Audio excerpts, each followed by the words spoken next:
사랑과 마음 상담센터에서 보내드리는 새벽 프로그램 이른 아침 햇살 받기입니다. 하나님의 말씀을 들으며 새롭게 되는 나를 체험하는 시간 되시길 바랍니다.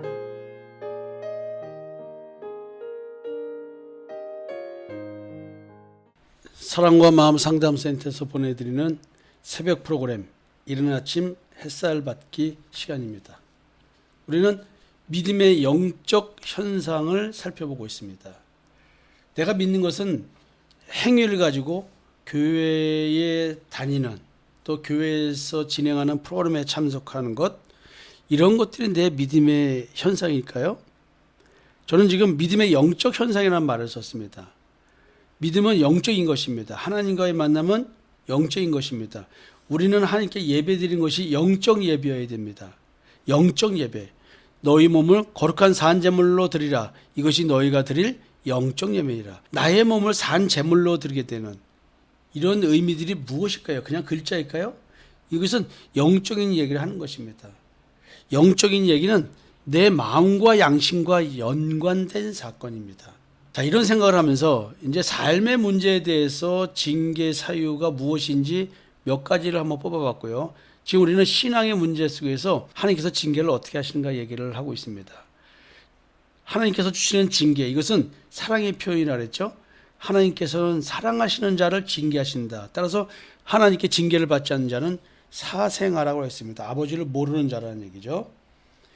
자, 어제는 출애굽 사건, 홍해바다 건너는 사건, 광야 사건, 그다음에 고라의 반역, 이런 얘기들을 통해서 자녀들에게 신앙교육을 시켜라. 너희들이 받은 불신앙으로 인한 징계, 불신앙으로 인한 징계, 올바른 깨달음 없는 신앙, 이런 것 때문에 징계를 받았는데 하나님에 대해서 잘 모르고 그리스도에 대해서 잘 모르고 진리의 영과 미혹의 영을 분별할 수 없는 이런 신앙, 이것 때문에 진리의 영과 미혹의 영을 분별할 수 있게 해주시기 위한 징계, 선악을 알게 한 나무의 열매를 먹은 원죄를 갖고 있는 인간이 어떤 삶을 살고 있다라는 것을 보여주시는 징계, 이런 징계를 받아서 그리스도에 대한 대속의 은총, 그래서 내가 길이요 진리요 생명이니 나로 말미암고는 아버지께 올 자가 없다고 하는 십자가의 죽음과 부활 사건을 통해서만이 참 하나님의 여호와를 만나게 된다는 이 경험을 가진 자들, 징계의 경험을 가진 자들, 이 삶을 가진 자들, 이게 귀중한 신앙 교육자료라는 것이죠. 따라서 하나님께서 오늘 작은 내 인생의 삶의 역사신 권능의 역사, 새 창조의 역사, 이 삶을 가지고 우리는 세상을 향해서 나가는 것이라는 것이죠. 세상적 가치관으로 훌륭한 것을 얘기하는 것이 아닙니다. 내 삶 그 자체가 귀중한 신앙 교육자라는 것이죠. 따라서 여러분, 내 삶이 매우 귀중한 삶인 것입니다. 오늘 그 어떠한 인생을 살 때도 하나님은 내 인생을 통해서 신앙의 귀한 교육자료를 삼으시고 그 신앙을 고백하기를 원하십니다. 오늘은 욥에 대한 이야기를 좀 해보려고 합니다. 욥은 자기 의에 사로잡힌 자였습니다. 그는 일평생 자기 마음에 책망할 것이 없게 행하였습니다. 그렇기 때문에 자기의 그 의로움을 굳게 의지하며 하나님께 자기 자신이 나아갈 수 있는 의로운 존재라고 생각했습니다. 이 마음에 책망할 것이 없다. 이것은 양심을 생각하지 않으면 이해할 수 없는 거겠죠. 율법 조항을 단 하나도 어기지 않겠다고 하는 행위 완벽주의, 그 행위 완벽주의가 우리를 뭘로 몰고 가냐면 하나님의 의가 뭔지 모르는 잘못된 지식으로 자기의 의를 추구하면서 하나님께 불순종하고 있다는 걸 모르는 것이죠. 이와 같은 것을 깨닫지 못하면 왜 욥이 애매히 고난을 받을까에 대한 이야기를 이해할 수가 없습니다. 근데 사탄은 다른 측면에서 얘기를 좀 합니다. 자기의 의를 얘기하는 게 아니에요. 기복적 신앙에 대한 얘기를 합니다. 사탄은 까닭 있는 신앙의 근거를 잡기 위하여 하나님께 욥을 고소했습니다. 여기서 까닭 있는 신앙이라는 것은 뭐냐면 세상적 가치관입니다.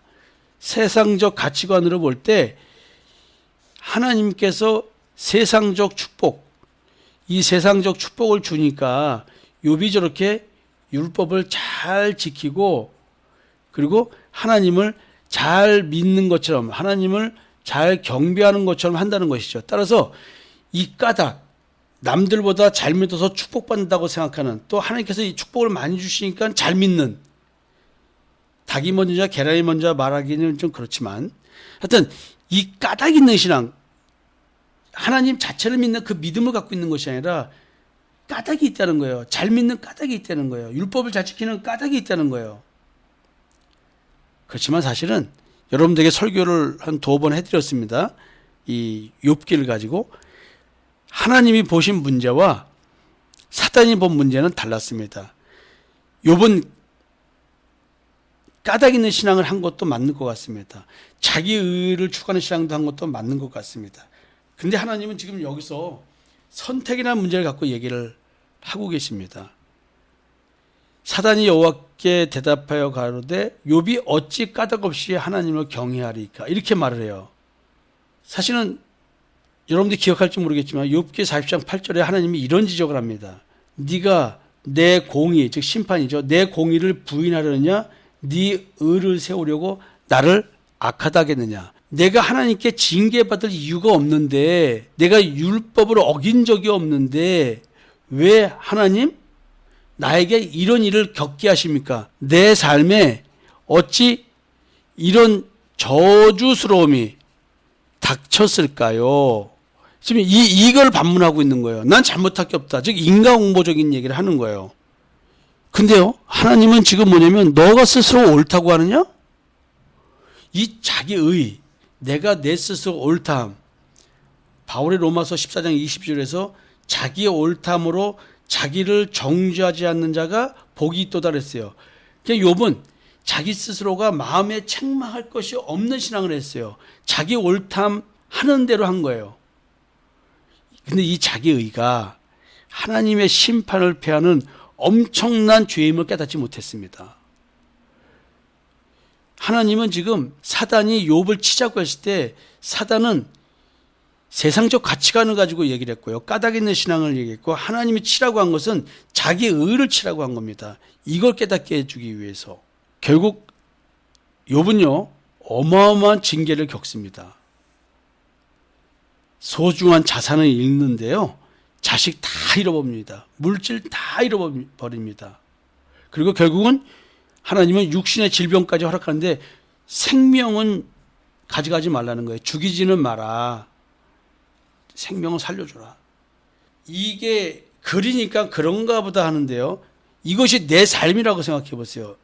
욥처럼 부자라면 어마어마하겠죠. 그러나 평범한 내 삶을 사는 삶 속에서도 진짜 완전히 쫄딱 망하는 상황이 됐다고 한다면 어떻겠습니까?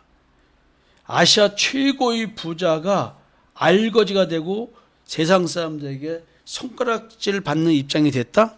여러분 어떻게 하시겠습니까? 그 건강하던 육신, 아니 아시아 최고의 부자가 얼마나 잘 먹고 관리를 했겠습니까? 그러나 와우, 피부병이 걸렸네요.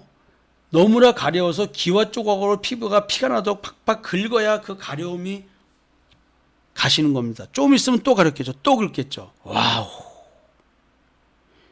여러분, 욥의 고통이 얼마나 심했겠습니까? 이런 말을 합니다. 혹시는 사람이 병상의 고통과 뼈가 늘 쑤심의 징계를 받나니라고 고백까지 합니다. 욥기 33장 19절 말씀인데, 와, 병상의 고통과 뼈가 늘 쑤시다. 아우, 이게 대상포진인가? 어휴, 이게 대상포진보다 더한 거 아니에요 지금.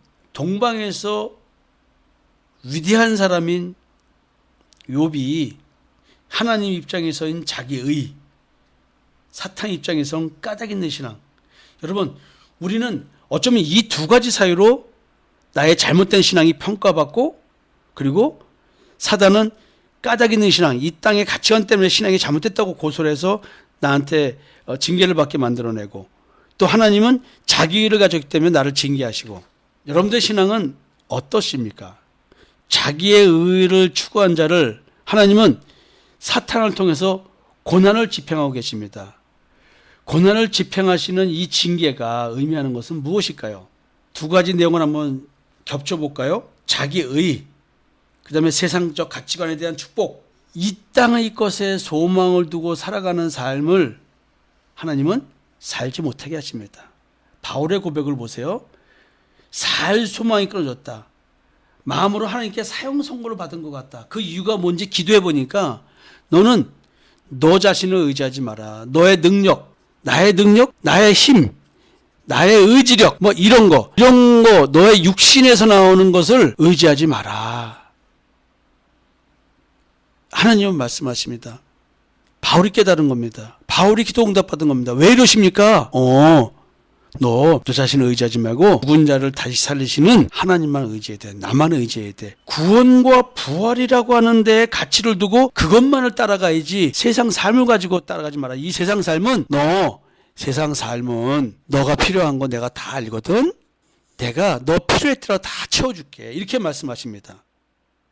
여러분, 땅의 것에 소망을 두지 말고 살아가라고 지금 하나님 말씀하고 계세요. 진정한 삶의 가치가 무엇인지 하나님은 깨닫게 해주시고 계시거든요. 겉보기 신앙의 경건함, 거룩함, 이게 행위가 아니라는 거예요. 행위가 아니고 뭡니까? 마음이죠. 양심이죠. 우리가 행위가 바르면 내 마음이 깨끗하고 느껴지는데 미혹의 영이 자리 잡고 왕으로 자리 잡고 있는 양심이 만들어내는 거짓된 겁니다. 여러분, 이거 아셔야 되는데 이거 모르면 예수 믿는 거 완전 허당입니다. 꽝입니다. 꽝. 진정한 삶의 가치가 무엇일까요, 여러분? 깨달으셔야 됩니다. 까닭 있는 성김을 하지 못하게 하시는 것, 즉 세상에 소망을 두고 내가 이 땅의 삶의 문제를 가지고 하나님께 기도응답 받아서 또 기도응답 받기 위해서 신앙생활 열심히 하는 것. 물론 하나님께서 내 필요를 내 삶의 규모가 크면 큰 대로 필요한 걸 주시고 작으면 작은 대로 주십니다. 단지 우리는 자기의 쪽 욕구, 탐심과 정욕대로 살지 말라는 얘기예요. 십자가에 나의 옛사람을 못 박아 죽게 되는 얘기를 지금 하고 계십니다. 욥은 하나님 앞에서 죄인이 아니었습니다. 의인이었습니다. 그래서 하나님은 욥의 입을 통해서 난때를 저주하게 만듦으로 말미암아 하나님의 섭리를 부정하게 만듭니다. 결국 자기가 얼마나 죄인인지를 깨닫습니다. 스스로 말합니다. 귀로만 듣던 그리스도에 대한 이야기를 이제 눈으로 배운다고. 문자적 예수, 문자적으로 관념적으로 예수를 믿었습니다. 그 예수를 이렇게 믿는 것은 뭐냐면 결국 이렇게 믿는 사람들은, 마음으로 믿지 못하는 사람들은 결국 행위로 자기 신앙을 드러내게 됩니다. 그러나 진짜 예수를 만난 사람은 자기 마음과 양심으로 자기의 신앙을 증명합니다. 이게 바로 뭐냐면 신령과 진정으로 예배를 드리는 걸 말합니다. 하나님 앞에 죄인임을 깨닫게 하기 위해서 하나님은 지금 이런 어마어마한 삶을 갈아뭉개는 징계를 주시는 것입니다. 사람의 막대기와 인생의 채찍을 통해서 지금 욥을 하나님 앞으로 부르고 계십니다. 그래서 하나님 앞으로 부르려면 어떻게 됩니까? 예수 그리스도를 만나야 되는 것입니다. 여러분, 진짜 여러분들 예수 그리스도를 만나셨습니까? 오늘 내 삶에 작든 크든 징계와 시험이 있습니다. 내가 느낄 때 징계와 시험이라고 안 느끼고 잘 버티고 있습니까? 그러면 더 큰 징계와 시험을 받습니다. 작은 하나님의 음성에도 귀를 기울여서 하나님 앞에 죄인임을 깨닫고 죄의 지배받는 존재임을 깨닫고 내가 탐심의 지배를 받고 내가 나를 섬기는 자기 우상 숭배적 존재임을 깨닫고 빨리 예수 그리스도의 십자가로 와서 나를 죽여야 되는 것입니다. 여러분, 오늘 다시 한번 지금까지 신앙생활 잘하셨는데 내가 예수를 진정으로 만났는지 한번 점검하는 시간을 가졌으면 좋겠습니다. 하나님의 잔인한 징계, 하나님의 어마어마한 사랑의 표현입니다. 한번 하나님의 잔인한 징계 스스로 한번 받아보겠다고 기도 한번 해보지 않으시겠습니까? 너무 무서운 얘기를 했나요? 여러분, 용기 있게 하나님의 자녀로서 하나님의 잔인한 징계, 그걸 통해서라도 예수를 만나게 해달라고 기도하는 하루 됐으면 좋겠습니다. 감사합니다.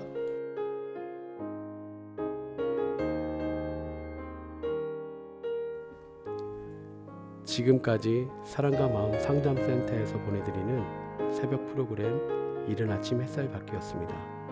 오늘도 하나님의 주권적 역사로 마음을 치료받는 삶을 누리시기 바랍니다.